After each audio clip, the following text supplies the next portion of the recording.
वेरूळ लेणीमधलं कैलास मंदिर एलियन्सनी बांधलं होतं? नाही, काही एलियन्स वगैरे नाही. ही सगळी आपल्या पूर्वजांची आणि त्यांच्या कलेची कमाल आहे, जी आजच्या वेस्टर्न कल्चरवाल्यांना, त्यानंतर इंजिनियर असू दे किंवा आर्किटेक्टसुद्धा असू दे, ज्यांना आजपर्यंत झेपलेली नाही आहे.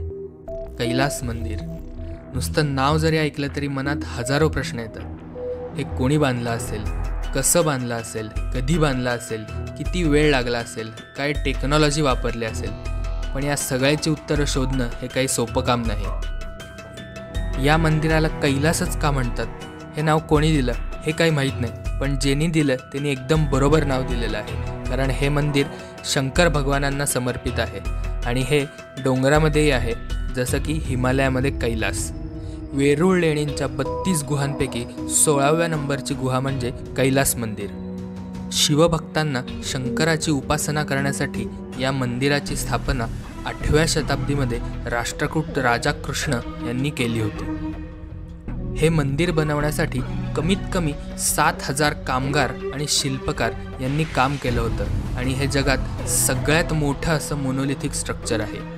म्हणजेच हे अख्खं मंदिर एकाच दगडात कोरलेलं आहे आणि ते सुद्धा वरपासून खालपर्यंत या पद्धतीने. या सगळ्या डिटेलविषयी तुम्ही जर विचार करायला सुरुवात केलीत तर मनात वेगवेगळे प्रश्न येणं अगदी साहजिक आहे की एवढं मोठं मंदिर हे फक्त छिन्नी हातोड्याने बांधलं होतं? कसं शक्य? आणि जरी शक्य असतं तरी त्याला किती वेळ लागला असता? आणि आणखी अजून एक बाब इथं लक्षात घ्यायची म्हणजे एक छोटीशी चूक आणि अख्खं मंदिर पुन्हा कोरायला लागलं असतं.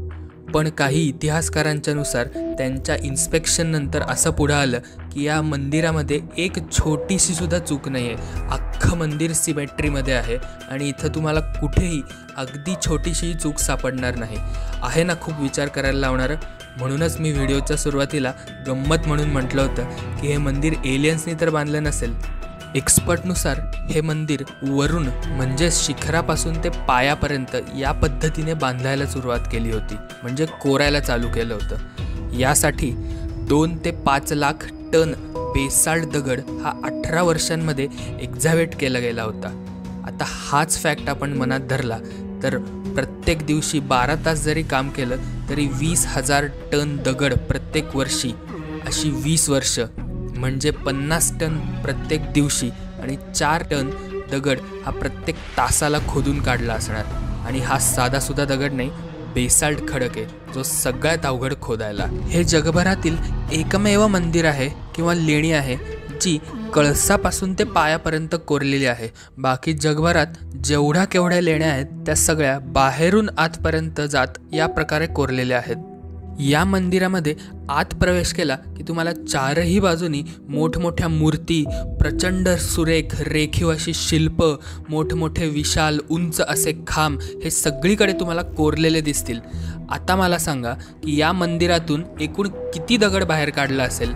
4,05,000 टन. हो बरोबर, 4,05,000 हेक्ट्रिक टन दगड हा बाहेर काढला होता मूर्ती आणि शिल्प कोरून झाल्यावर. जगभरातील सर्वात मोठा पिरॅमिड आहे तो म्हणजे गिझाचा. खुफू नावाचा राजा होता, त्याने हा बांधला होता. याचं वजन होतं 4 लाख मेट्रिक टन. म्हणजे आता विचार करा, जगातील सर्वात मोठ्या पिरॅमिडचा जेवढा दगड लागला होता त्यापेक्षा अधिक दगड हा कैलास मंदिरातून फक्त बाहेर काढण्यात आला होता, आणि तोही छिन्नी आणि हातोड्याने, आणि फक्त 18 वर्षात.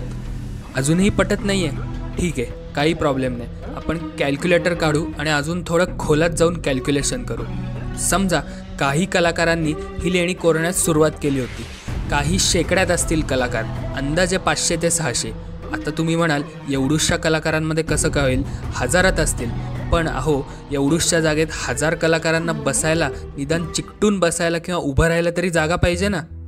तर या कामगारांनी सलग 12-12 तास काम केलं असतं तरी 18 वर्ष क्षणभरही न आराम करता अगदी ऊन, थंडी, पाऊस, त्यांची आजारपणं, त्यांचे उत्सव, सण, लढाया यावेळीसुद्धा न देता सतत काम केलं. म्हणजे समजा त्यांनी अगदी रोबोटसारखंच काम केलं असतं तरी त्यांचं डिझाईन, बारीक बारीक कोरीव काम आपण हेही बाजूला करू. फक्त त्या कलाकारांनी केलं असं गृहीत धरू आणि एक गणित मांडू. जर 4 लाख टन दगड 18 वर्षात कोरला गेला, तर मग एका वर्षात कोरलेला दगड असेल 22,222 टन, बरोबर. म्हणजेच एका दिवसात कोरला गेलेला दगड 60 टन. आणि अर्थातच एका तासात कोरला गेलेला दगड हा 5 टन.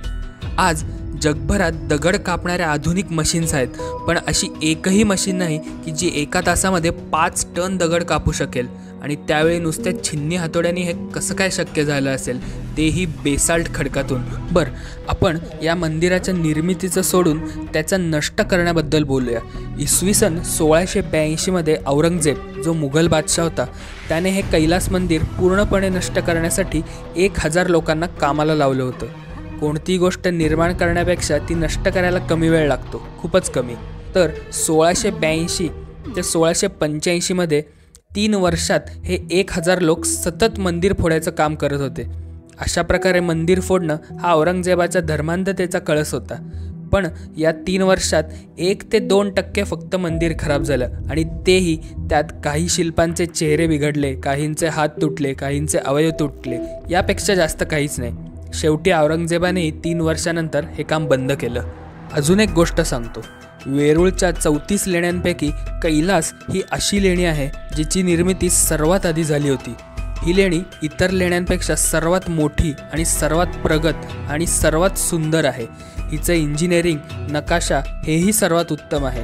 जर ही लेणी माणसाने घडवली असेल तर मानसशास्त्रानुसार एखादी गोष्ट जर पुन्हा पुन्हा घडत असेल तर कालांतराने त्याच्यात प्रगती होते, चुका कमी होतात. पण हीच तर कला आहे. या शिल्पकलेस 600 वर्ष लागली. म्हणजे तुम्ही जर विचार केला तर प्रत्येक वर्षी अजून काहीतरी चांगलं, अजून काहीतरी सुंदर डिझाईन, चांगल्या लेण्या तयार व्हायला पाहिजे होत्या. पण तसं झालं नाही. सुरुवातीलाच जर एखाद्या पर्यटकाने कैलास लेणी पाहिली तर इतर लेण्या पाहायची त्याची इच्छाच मरेल, एवढी खतरनाक ही लेणी आहे. एवढं सगळं ऐकल्यानंतर माझ्याप्रमाणेच तुमच्या मनातही वेगवेगळे प्रश्न येतच असतील. अजूनही तुमच्या मनात प्रश्न तयार होतच असतील. मला समजतंय की माणसाने मी कदाचित म्हणतोय ही लेणी बनवली नाही, पण त्याचा अर्थ असाही होत नाही की एलियन्सनी बनवली. ठीक आहे, आपण एक काम करूया. आपण आता जमिनीपासून ते आकाशापर्यंत जाऊया. इतर 33 लेण्यांपैकी कैलास ही एकमेव अशी लेणी आहे जी आकाशातून दिसते. बाकी एकही लेणी दिसत नाही. हा काही योगायोग नाही ना? सॅटेलाईट इमेज जर पाहिली तर पूर्णपणे आयताकृती म्हणजे रेक्टँग्युलर शेपमध्ये या लेणीचं दर्शन होतं, आणि लेणीचं तोंडही तंतोतंत पश्चिमेकडे आहे. हाही निव्वळ योगायोग असू शकत नाही. सर्वात महत्त्वाचं म्हणजे सॅटेलाईट इमेजमधून लेणीच्या मधोमध एक गोलाकार पूर्ण वर्तुळ दिसतं, आणि त्या वर्तुळाच्या मधोमध एक्स असा मार्क दिसतो, जो आजच्या काळात आपण हेलिपॅडचं चिन्ह आहे याप्रमाणे ओळखला जातो.